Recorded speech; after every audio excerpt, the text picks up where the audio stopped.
Well, last week in our first message in the series of the life of Moses, we examined how Moses' parents passed on to their son a heritage of faith. And the time came that then they had to return their son over to the daughter of Pharaoh. In Exodus chapter 2 and verse 10, it says, "The child grew, and she brought him to Pharaoh's daughter, and he became her son. And she named him Moses and said, 'Because I drew him out of the water.'" Now Moses was then raised as the son of the princess. God had given the parents of Moses more than they could have ever hoped for. Not only was his life spared and protected by none other than the Pharaoh's daughter, but they were allowed to keep him and train him and raise him in the ways of God, and they were even paid to do it. What a gracious God we serve. Now, between verse 10, when they turn Moses back over to the Pharaoh's daughter, and verse 11, which is where our study will begin today, nearly 40 years have passed. Now, it hasn't been quite 40 years because Moses is approximately 40 years old when we come to verse 11. So it's a little less than 40 years, and because we don't know exactly how long he was allowed to be raised in his own home by his own parents, we don't know exactly how many years have passed, but he's now 40 years old. The account in Exodus gives us no insight into this nearly 40 years that Moses spent in the courts of Egypt. But Stephen, in his account before the Sanhedrin in Acts chapter 7, in verse 22 tells us this: Moses was educated in all of the learning of the Egyptians, and he was a man of power in words and deeds. Moses was raised as an Egyptian prince. He was given a remarkable education in the courts of Pharaoh. It appears that he was a great student because this verse says that he was mighty in words and deeds. Also, before the events of Exodus 2:11, Moses had made a decision in his heart. It says this in Hebrews chapter 11, verse 24 through 26. "By faith, Moses, when he had grown up, refused to be called the son of Pharaoh's daughter, choosing rather to endure ill treatment with the people of God than to enjoy the passing pleasures of sin, considering the reproach of Christ greater riches than the treasures of Egypt, for he was looking to the reward." As the adopted son of the Egyptian princess, Moses could have lived a life of ease in the palace. But his faith moved him to refuse that kind of life. Instead, he chose to identify with God's suffering people. Now, at some point, Moses had come to believe that God had chosen him to be Israel's deliverer. And once he understood his divine calling on his life, he made a decision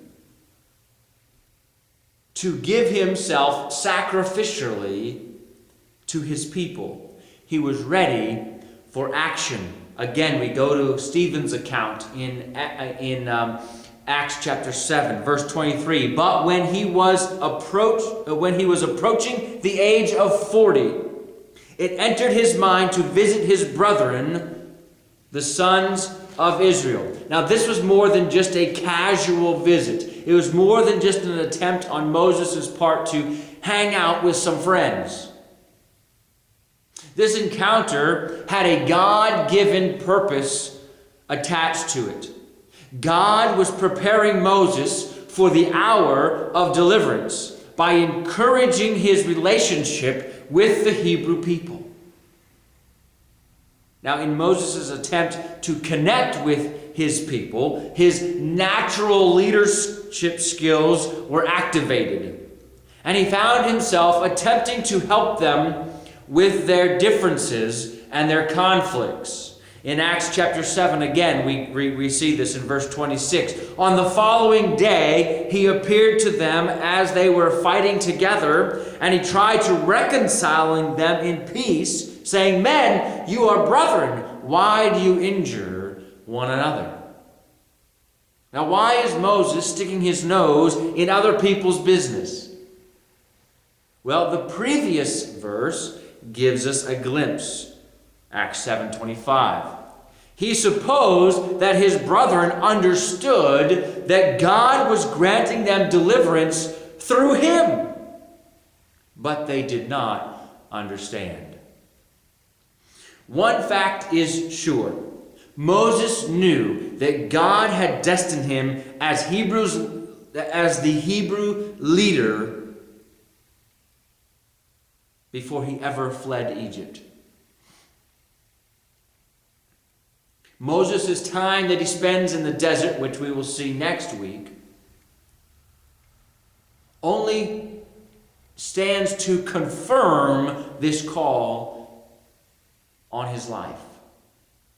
God was training him and preparing him, but Moses already understood that he had this call on his life. God did indeed intend for Moses to be the deliverer of his people from the bondage in Egypt. But Moses goes about it the wrong way. Moses goes about it in the wrong timing. Moses got ahead of God. You ever get ahead of God?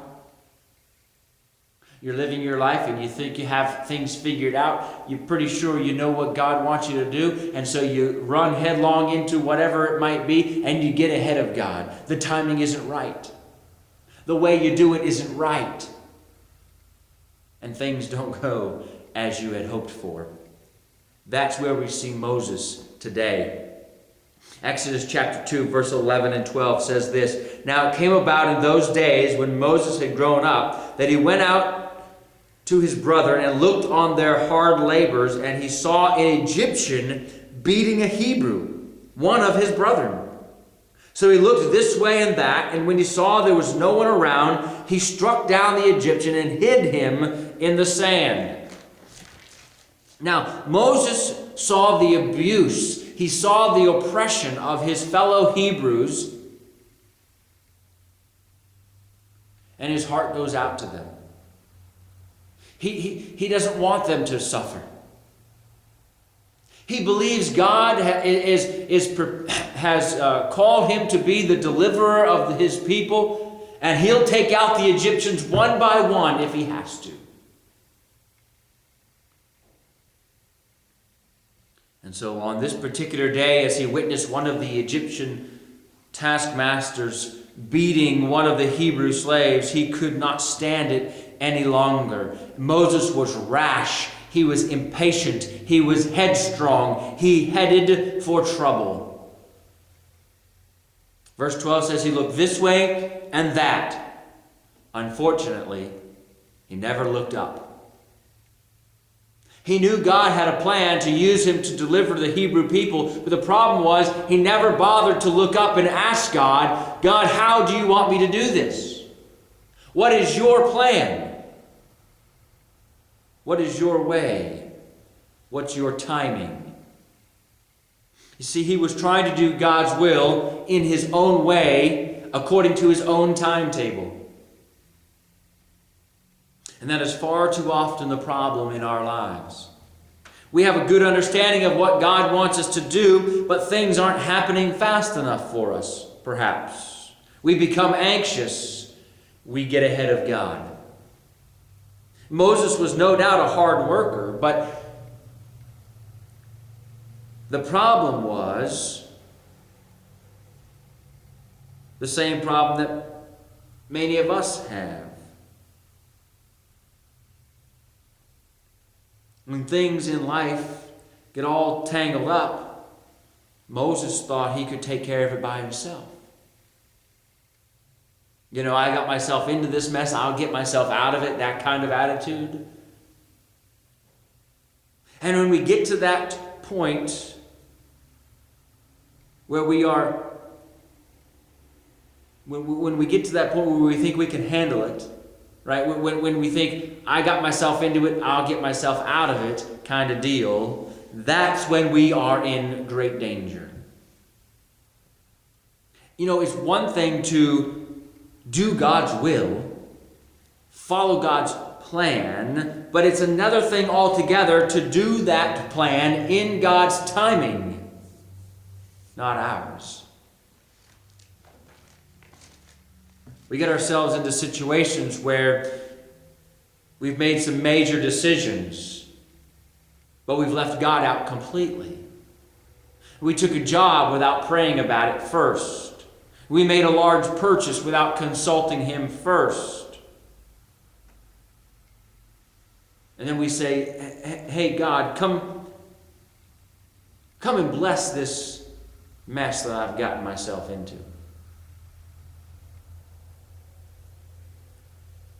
Thing is, this is nothing new. God called Jonah, told him to go in one direction, so Jonah heads in the opposite direction. And then he finds himself in the belly of a fish before he was willing to surrender to God's way. God called David. He got himself into a real fix, didn't he? He gets involved with Bathsheba, commits adultery, and then to try to fix things, he commits murder. You see, when God is working in our lives, we often grow impatient because we can't follow His hand. We can't see Him working. We don't know how it's going to turn out. We don't know what God is doing.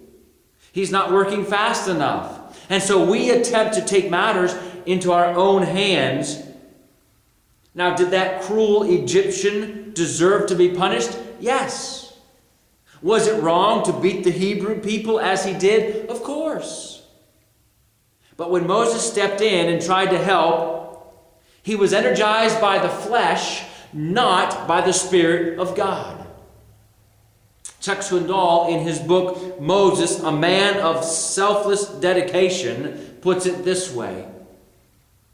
Neglecting to ask God's counsel, neglecting to seek God's timing, you step in to handle things, and by you've got a mess on your hands. You're stuck with a corpse, with a shovel in your hands and a shallow grave at your feet. Now, Moses' motivation was right. He was desiring to help his people. He was desiring to help deliver the Hebrew people, to free the Hebrew people. His motivation was right, but his timing and his methods were all wrong. The significant thing here is that Moses' plans are not the same plans made by God for the deliverance of the Hebrew people. Moses did not see himself as a murderer, but as one striking the first blow for the freedom of God's people.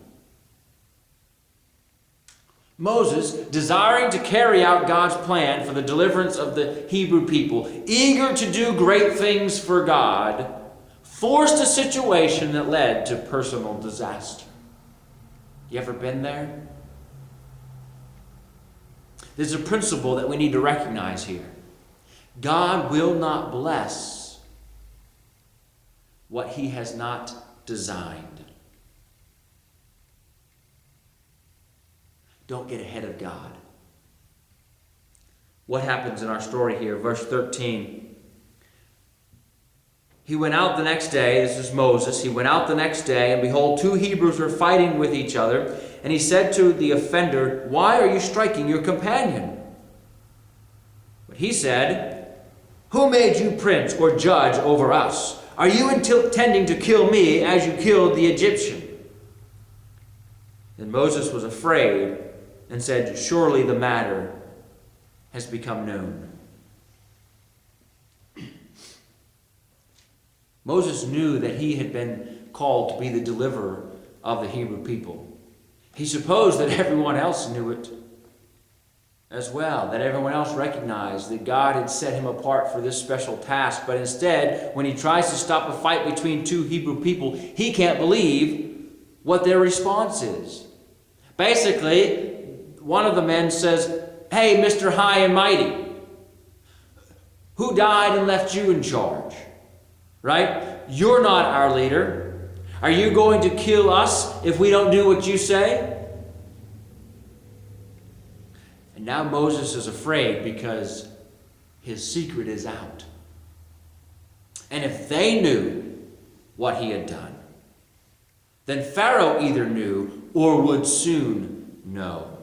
And it appears that Moses was right, because verse 15 says, "When Pharaoh heard of this matter, he tried to kill Moses. Moses fled from the presence of Pharaoh and settled in the land of Midian and sat down by a well." Now, one would assume that the Pharaoh already knew of Moses' decision in rejecting his Egyptian upbringing. That probably wasn't a surprise to Pharaoh. To Pharaoh, it must have seemed like the worst kind of ungratefulness.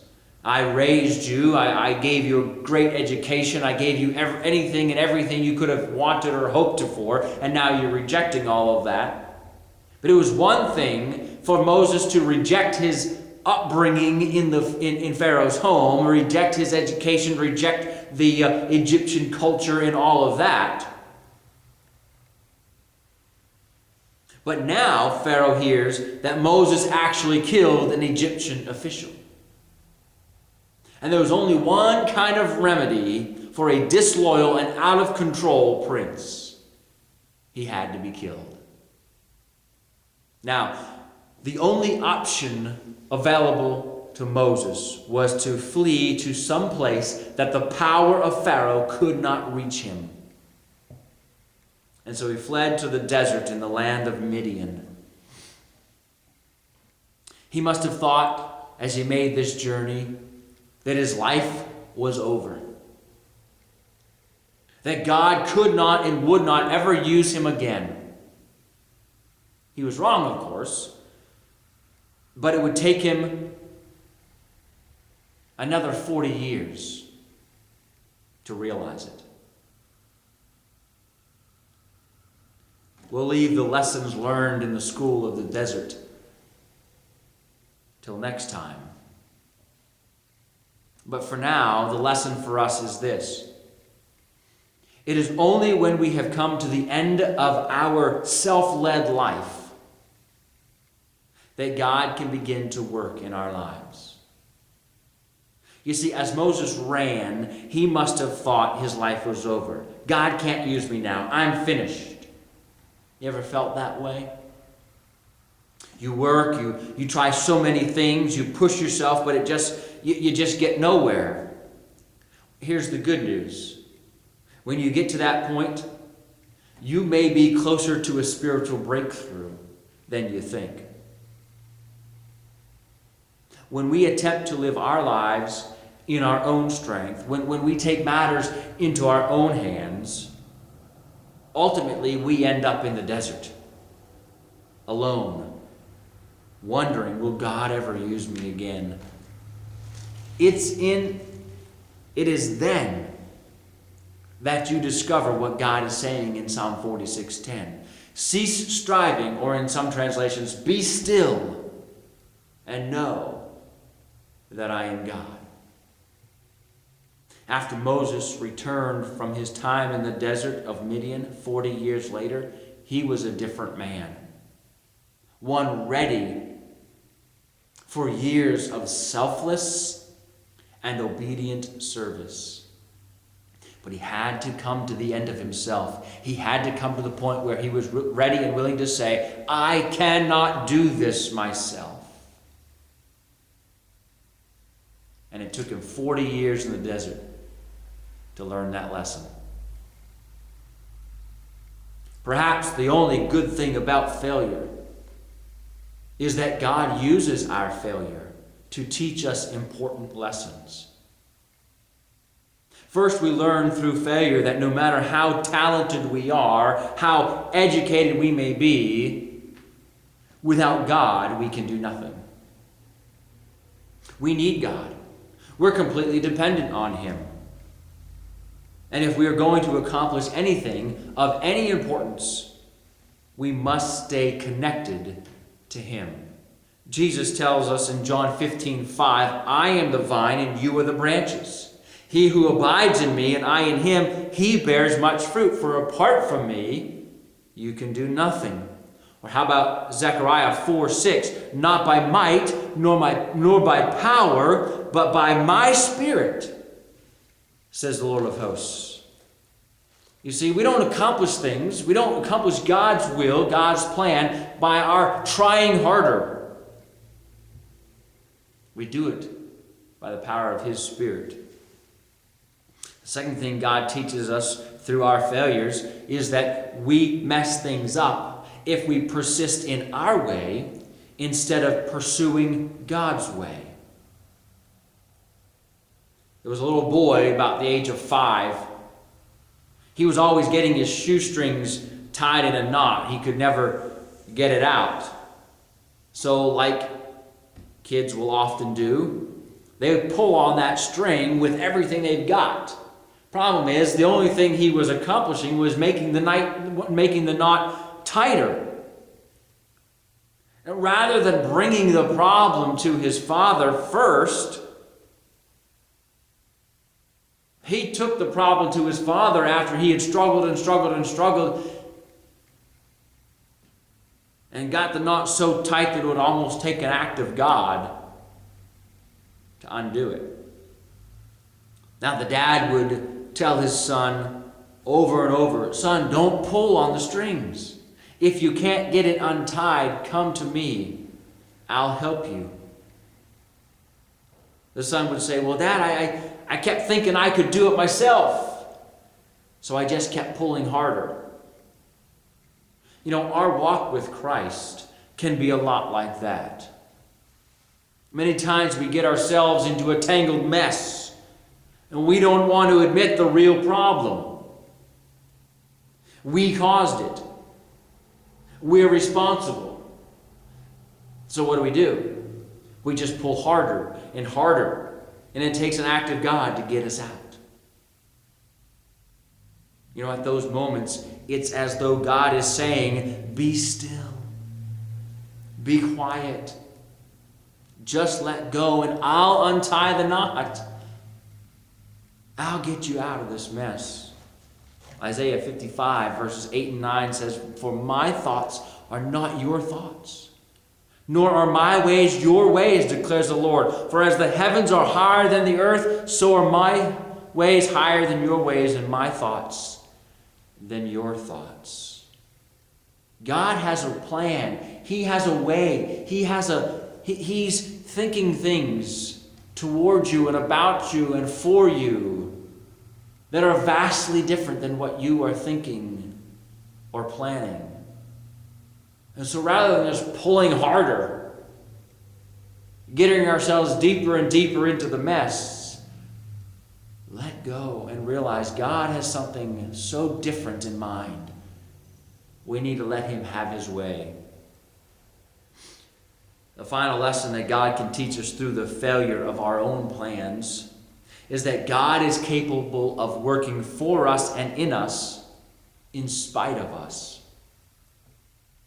Moses, the man who botched things so badly on his own, was mightily used by God.